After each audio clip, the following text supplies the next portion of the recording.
Namaskar. I am dietitian Fatima Malik from Just for Heart, an initiative for healthy life.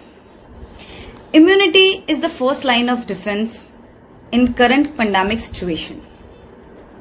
There is no doubt people are nowadays more conscious and more aware in boosting and in building immunity. And it is right also, because precaution is always better than cure. But in boosting immunity, nowadays people focusing on products which helps in boosting immunities. Like for example, teas, innovative teas, or you can say in making kadhas, concoctions, or taking supplements, etc., etc. Right? Anything in limitation is good. If you are overdoing or taking excess or overconsumption of these kadhas, may be injurious and hazardous for health. So here I am talking about the overconsumption of kadhas mainly. Understand this with an example that just like medicines, doctors prescribe medicines according to your age, according to your health conditions, and according to your other medical conditions and everything, right? The same way applies for kadhas also. Kadhas should be consumed according to person's age, person's medical conditions, person's overall health.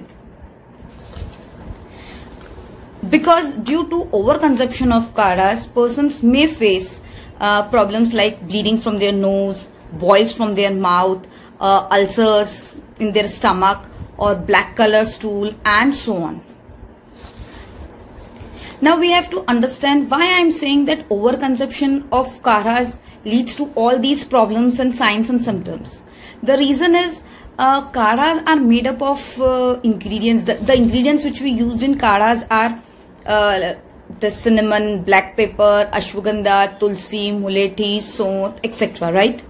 And these all things have produce heat in the body, and that is the reason if there is excess of heat inside our body, then it may lead to problems like these ulcers, boils, and everything. So it is very important to understand that everything should be in a limited quantity is okay, but if in excess and if it is not according to person's metabolism and overall health and medical condition, that it may be injurious and it may lead to problems, right?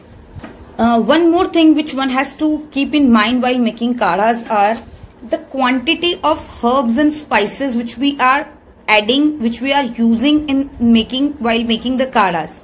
If it doesn't suit you, then reduce the amount or don't add in it completely. That is very important.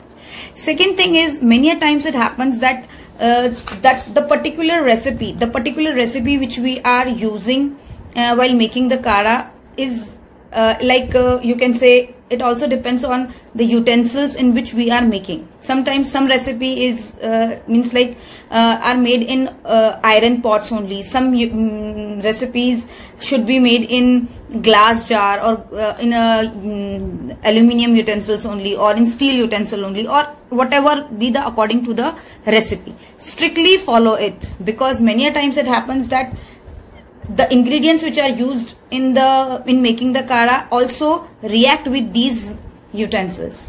Sometimes it should react, and sometimes for precaution that it should not react, that's why we are using that specific utensil.